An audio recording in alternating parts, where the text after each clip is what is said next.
Salam Pers Marhala Ulia bersama saya Siti Rahmawati di acara Propesa STIT Al Marhala Al Ulia 7 sampai 8 September 2024 yang dihadiri 120 peserta dari prodi PAI, PIAUD, Hukum Ekonomi Syariah dan Perbankan Syariah.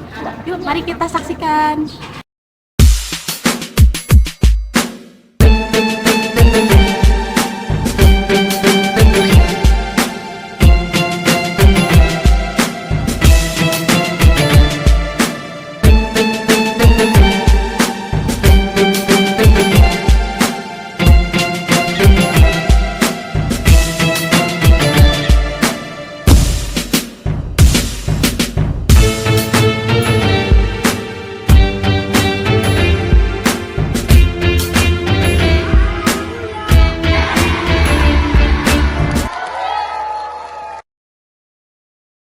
Pers mahasiswa, kali ini saya bersama dengan siapa?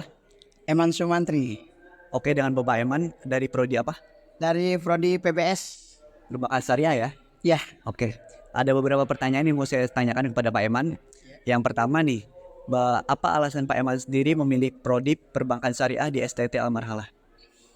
saya memilih perbankan syariah di ACT Al-Marhalah.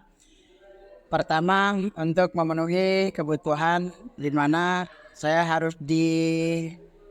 diwajibkan mempunyai TLS 1 karena dalam pekerjaan saya dibutuhkan program tersebut, ada program studi tersebut di dalam sekolah mengurus sebagai tata usaha.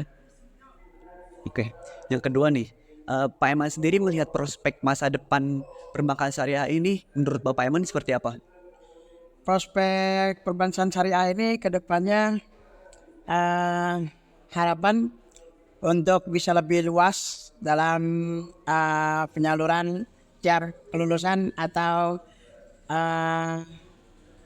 universitas atau juga yang setelahnya dari perbankan setelah lulus lebih mudah dalam mencari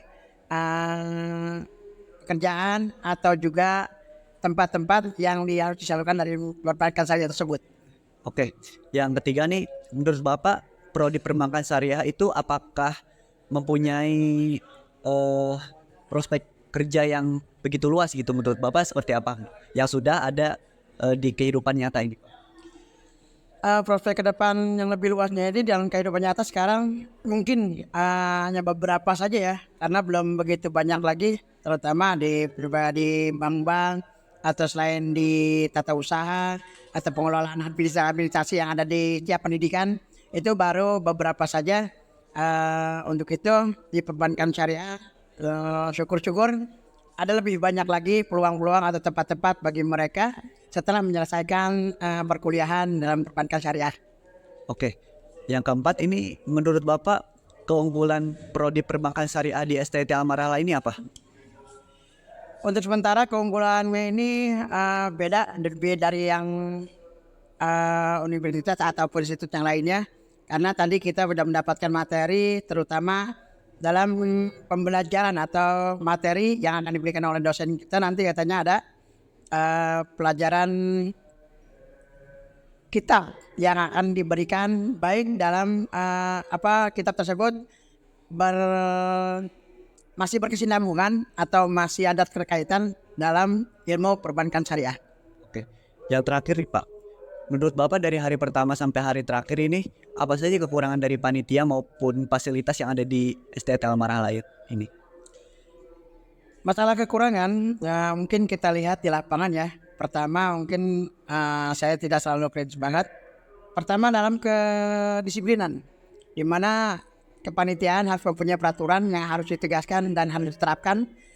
Baik dalam peserta yang muda ataupun yang tua itu harus lebih ditegaskan kembali, karena sudah banyak sekali tadi pelanggaran yang sudah dilakukan oleh para peserta, sehingga dengan mudahnya mungkin dari para panitia tajin terhadap para peserta yang lebih tua.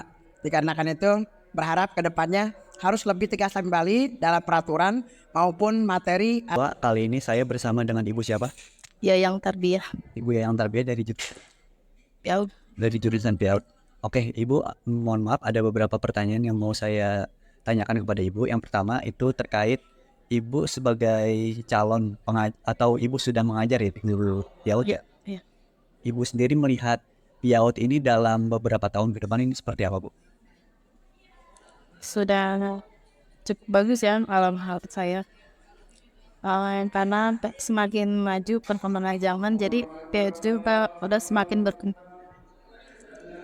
Menurut Ibu untuk STT Al Marhala ini sebagai tempat kuliah ini apa yang bisa Ibu dapatkan selama Ibu berkuliah di STT Al Marhala ini? Tentunya ilmu ya, tentunya ilmu, terus dosen-dosennya juga yang sangat mendukung, sangat membantu para siswanya untuk bergerak lebih maju lagi. Terus membantu kita juga buat semakin mengikuti zaman. Jadi kedepannya lebih bagus lagi. Terus dosennya juga sangat baik, sangat membantu kita. Mungkin harapan Ibu untuk dunia pendidikan Islam anak usia dini untuk disampaikan kepada atasan-atasan itu apa saja, Bu? Mungkin lebih ke ini kali ya, kayak teknologi kali ya. Misalnya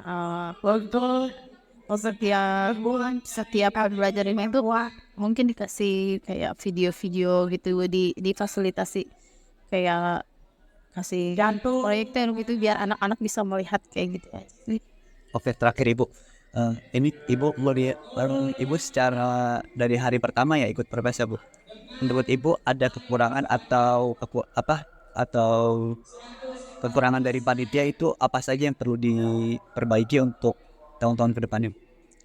Mungkin sejauh ini ada ya, udah cukup ya. Cuma kayaknya ice breakingnya lebih ditambah lagi biar nggak ngantuk gitu. Udah gitu aja. Selebihnya bagus. Selebihnya Saya bersama dengan siapa? Kak Zanita Sari, Sanita saya dari iya, dari Prodi Hukum Ekonomi Syariah. Baik, ada beberapa pertanyaan yang mau saya sampaikan kepada Kak Zanita. Yang pertama itu terkait dengan apa yang Zanita lihat dari Prodi Hukum Ekonomi Syariah dalam mengambil keputusan untuk berkuliah di STT Al Marhala ini. Saya mengambil Hukum Ekonomi Syariah ini selain peluang kerjanya yang luas, dan saya juga ini bisa dipotong kan ya nanti. Saya kalau ditanya itu lupa tahu. Lebih ingin lanjut memahami ilmu ekonomi syariah dan agar lebih memahami untuk transaksi jual beli maupun bisnis lainnya yang berdasarkan ilmu agama Islam. Oke. Yang kedua, apa yang Anda lihat dari Prodi Hukum Ekonomi Syariah dalam beberapa tahun ke depannya? Menurut saya, untuk beberapa tahun ke depan, peluangnya itu sangat besar. Bukan hanya untuk kerja di perkantoran aja. Untuk seperti kita memiliki usaha pribadi, kita bisa memahami ilmu-ilmu yang ada di hukum ekonomi syariah ini. Yang ketiga, terkait dengan perkuliahan. Kira-kira apa saja yang sudah dipersiapkan untuk kuliah dan hukum ekonomi syariah? Pastinya yang sudah disiapkan itu apa ya?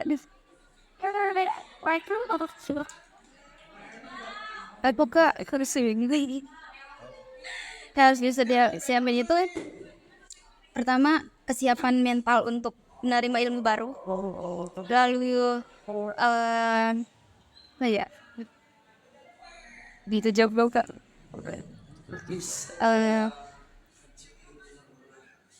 Sudah gak tahu kan menjawab. Kesiapan yang selanjutnya itu mungkin waktu ya, karena kan kita akan banyak belajar, karena kan kita akan aktif untuk menerima ilmu yang akan disampaikan oleh para dosen. Yang terakhir nih, kira-kira apa kekurangan dari profesor hari pertama sampai dengan hari terakhir ini? Menurut saya sih profesi hari ini sudah bagus, tetapi ada beberapa kekurangan dari hari pertama dan kedua. Yang pertama itu tidak diberikan rundown acara. Yang kedua yang belum ada kepastian ya, karena saya pernah menanyakan kepada panitia, boleh, karena kan yang tidak ikut propesa hari pertama dan kedua tidak mendapatkan sertifikat. Sedangkan ada yang tidak mengikuti propesa di hari pertama, tapi di hari kedua mengikuti. Yang saya tanya ke panitia, saya sempat menanyakan, ke bagaimana yang ikut di hari kedua saja? Jawaban panitianya itu nanti dilihat dari apa alasannya. Sedangkan dari awal kan harus ikut di hari pertama dan hari kedua. Seperti itu. Menurut saya itu sebagian dari kekurangan ya, karena tidak sesuai dengan pembicaraan yang di awal. Karena yang kalau seperti itu enak dong, dia bisa punya alasan, oh saya alasannya bekerja gitu, yang lain juga bisa melakukannya gitu. Kenapa yang di hari kedua itu bisa diloloskan seperti itu sih? Cuma itu saya belum menemukan jawabannya, karena kemarin kakak panitianya menjawab seperti itu. Ini saya dengan siapa? Ridho Kongka Dari prodi apa? dari Prodi Pendidikan Agama Islam. Oke, dari prodi PAI.